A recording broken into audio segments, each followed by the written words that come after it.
I just got done building this all-wood, no-screws trestle table that's hiding some pretty nifty joinery that secures its top to its bottom. The joint is called a segmented sliding dovetail, for lack of a better name, and it's got some pretty killer benefits. Keep dinner guests confused with your no visible joinery voodoo magic. Easily disassemble your table for quick getaways or storage. Isolated segments are great for wood movement. And of course, you get the benefit of raw, indomitable, mechanical power of the dovetail. We'll start with the basics on how the joint goes together, then we'll get into mapping out measurements and planning before actually executing the operation. I'll show you how I made these joints using power and hand tools, and what to do if you make some mistakes along the way. Because I'm gonna be honest, I made some mistakes along the way, but no one will ever know except you, me, and the billions of other woodworkers who watch this video. And you, my friend, have a special opportunity to avoid the odds of making mistakes by checking out the sponsor of today's video, Woodworkers Guild of America. If you're looking to avoid some of the trial and error that comes from learning on your own, or just sharpen your skills, then look no further. Woodworkers Guild of America is an online platform with hundreds of articles, projects, and premium video tutorials taught by professional woodworkers with new content uploaded all the time. They cover everything, from tool setup and joinery to complete project builds and finishing techniques. Whether you're new to woodworking or just looking to improve specific techniques, there's something for every skill level. And it's organized in a way that's easy to follow and put into practice. I've been brushing up on safety tips and little hacks for around the workshop, like how to avoid staining your work when you use these black pipe clamps. Now I regret not just buying galvanized. It's all these little things you didn't know right there in front of you. And right now, Woodworkers Guild of America is offering the first 1,000 of you to click the link in the description below a full year of premium membership for $1.49, valid for new members only. You can't even get a candy bar for that much. Take it from me, people. This is crazy good value and it won't last long. Click the link down in the description below or the pinned comment below that to join Woodworkers Guild of America and start learning today. And now, on with the show.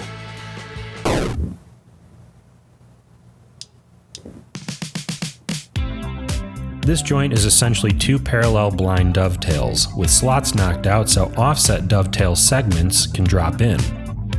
The segmented section is slid forward to lock it up tighter than a snare drum in a pickle jar. The shape of the dovetails are centered around the router bit used to route out the channels in the bottom of the tabletop.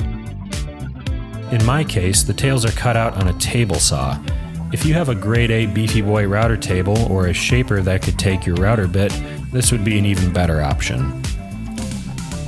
That's a view from roughly 30,000 feet above. A dove's tail's eye view, if you will. Don't think about that too hard. Now, if you're looking to spend an eternity working on this joint, it's totally possible to do it with hand tools, but that's not what this video is going to be. I factored the size of the joint to be between 1/3 and 1/2 the thickness of the tabletop. However big you want to make it will inform the size of your router bit. My tabletop is 2.5 inches thick, so I picked up a real whopper, 1 3/16 inches long, with the intention of going a little more shallow than that. As far as I know, there isn't a number of segments to length the tabletop's secret magic formula out there, but consider this. The joint has the added benefit of counteracting wood movement, so you're after as much physical contact as humanly possible.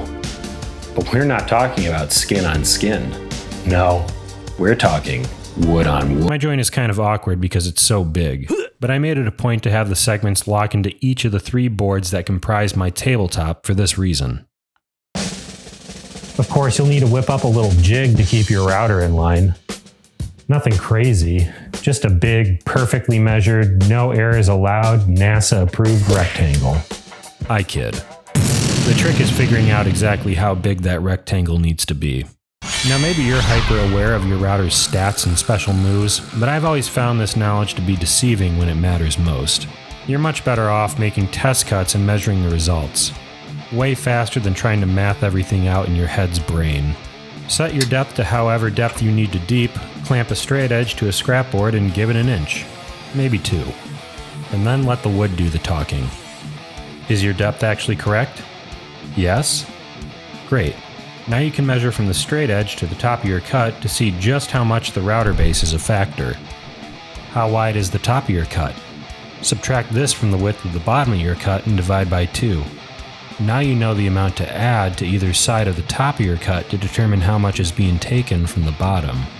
You can plan your measurements around the widest part of your dovetail. Now that you know where the cut is made in relation to your scrapwood fence, you just have to add the remaining width of your desired final size, plus the distance from the top of your cut to the fence again. Run this formula for both your X and Y axis to get the size of the interior of your jig. Congratulations, you now know everything. Oh, one last thing on this jig. The router needs to drop in from the top, and it needs to do so in the center of the jig or you'll overcut part of your channel. So I just made 2 little spacers to go on either side of the router. Now that NASA's finally approved our rectangle, we're just about ready to start cutting. We just need to figure out where to place it on the table. For mine, a trestle will be 12 inches from either end. I divide the width of the trestle by 2 to get the center location and add that to the 12 inches. The x-axis is pretty simple, it's just centered. Marking the centers on your jig then allows you to line up the axes on the tabletop. I mark these dimensions on the table in Dixon Ticonderoga No. 2 pencil, as if you could mark it with anything else. Clamp the jig down on either side you dare to start, using a small hammer to make small adjustments, or a big hammer to make big ones. I phoned in a dust shroud with scrap wood and more clamps because I didn't know whether or not it would be worth committing to the extra 3 minutes it would have taken to screw one together. Long story short, it would have been. Only thing left to do now is close your eyes, flip that power switch on, and hope it all works out. All your stops and depth settings should be the same as when you dialed it in on your test cut. If not, then buddy, I hate to be the one to tell you this, but you have some more test cutting in your future. Cut at full depth right out of the gate, or it will throw all your hard work measuring and setting up right out the window. Since my bit is so big, this was fairly slow work. Alternatively, you could hit it with a straight bit first, designed to hog out material. Regardless, it pays to go slow here. No need to rush it and break something.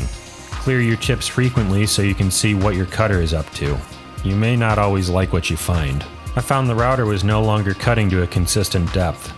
Full stop. The chuck came loose and the bit slid down lower than the intended depth. It will be punished later. First order of business is to take a deep breath. Whew, feeling better already. Readjust the router so the bit is at the original depth and make sure that chuck is good and tight. I took this opportunity to build Dust Shroud 2.0, featuring screws, the future of woodworking. Depending on the severity of missed depth, you may want to drop the bit down to the lowest point in your joint and do another pass so the bottom is smooth. This is what I ended up doing. It's just going to require a little extra cleanup later on, but this is good enough for now. Obviously, I had to adjust the measurements of the cap, but it wasn't a dramatic change. The easiest way to do this would be on a router table or shaper. Having neither, I summoned my table saw. This is another moment I recommend letting test cuts help you map it out. Now I know I don't need to tell you this, and you probably don't want to hear it, but make sure you account for the width of your table saw blade. Admittedly, this saw is new and I hadn't used one in a few years, and I forgot to do this myself. Both of my cap tails were cut too narrow. One 1/4 of an inch, one 1/8 inch when I tried to correct it and still got it wrong somehow. Pause. Whew, I should do that more often. Breathing, that is. There's a cure for this. I just know it. But we need to consult the very thing that made it all wrong in the first place. What? No, not me. The table saw. Ripping thin strips on a table saw can be an above average dangerous operation if you don't do it correctly. Kind of like how board track racers remove the brakes from their motorcycles because they would just slow them down. Removing any of the saw's safety features like the crown guard should have you questioning your intentions. In this case, it's necessary, and you'll see why in a minute. Good thing I have this handy sticker around to remind me of such hazards. This and more at my website, mujincontact.com. Not right now, I'm in the middle of something. Here's how I made the cuts. Cut a small section of a piece of scrap that's maybe a few hairs smaller than the stock you're about to rip. This is your push block. Set your blade height so the saw teeth are just peeking over your stock. Set your fence, fire the thing up, and push your stock through. Make sure the push block is flush with the fence. If you can help it, don't tear off the little nub this makes on your push block. It helps the strip pass the blade. It's a pretty simple glue up. I kept the cutoffs from the initial cuts. I'll use them to assist in clamping. Adding blue tape here in case the glue gets any bright ideas. As I said, the one side was only 1/8 of an inch off, so it only gets one strip. This does mean one side will be pushed 1/8 inch further into the table than the other side, which sucks because it's going to be the first thing people notice about this table. Whatever. I'm over it. Now my measurements are all adding up. If yours aren't, you can run the caps through the table saw again to remove, or glue strips of veneer to add. If you've made it this far, first of all, welcome. I hope you had a nice trip. The worst is behind you. Now we prepare to cut the segments on the table top. I start by squaring up the corners on the ends. Since I routed at 2 different depths, I clean out the bottom edges with the chisel. This, plus a bevel on the tails, should make for a nice, seamless fit. Carefully lay out the segment locations. Remember, these are the same size as the bottom of the cut. I go back over my knife lines with a pencil so they're easier to see.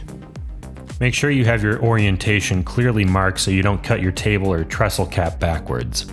Boy, that would be something. There's no reason these segment drop-ins need to be dead snug joints like a dovetail. Save yourself some headache and cut them a little wider so the segments have plenty of clearance. Better yet, you can cut almost all of the segments more narrow. Just don't do it to the face that comes into contact with the table.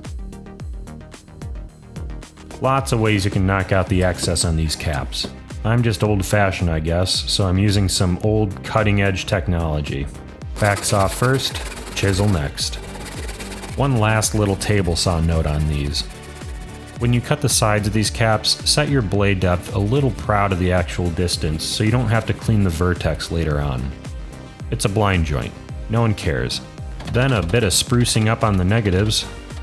Well, it's not spruce. Pining up?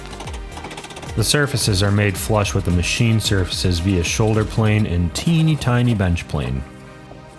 Don't forget to bevel the edges. Then it's just the test fit.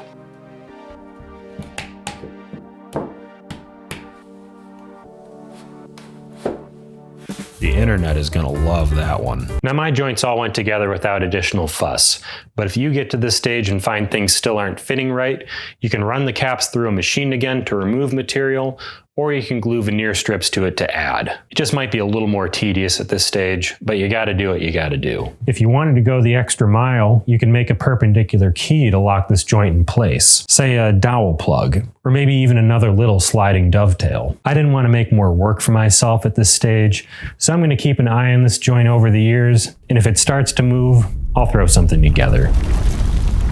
The joint may be a tad involved to make, but there's no denying the benefits. If you're after a table to survive the apocalypse, then you can't go wrong with the segmented sliding dovetail, for lack of a better name. These trestles are really just the tip of the iceberg. There's a whole other video on the rest of this table build, and let me tell you, it's a doozy. Easily my hardest woodworking project to date. So go check that out if you're interested in seeing me struggle. Guys, can we get a hoorah for Woodworkers Guild of America, the channel's very first sponsor? Hoorah! Click that link down below for a special offer on a premium membership before it's too late. You won't regret it. If you found this video useful, go ahead and lacerate that like, suplex that subscribe button, or clamor in the comments. To support the channel, you can check out my online store, mujincontact.com, or I like coffee too. The table's been fun, but we're gonna be getting down and dirty on the next one. I hope to see you there. Godspeed.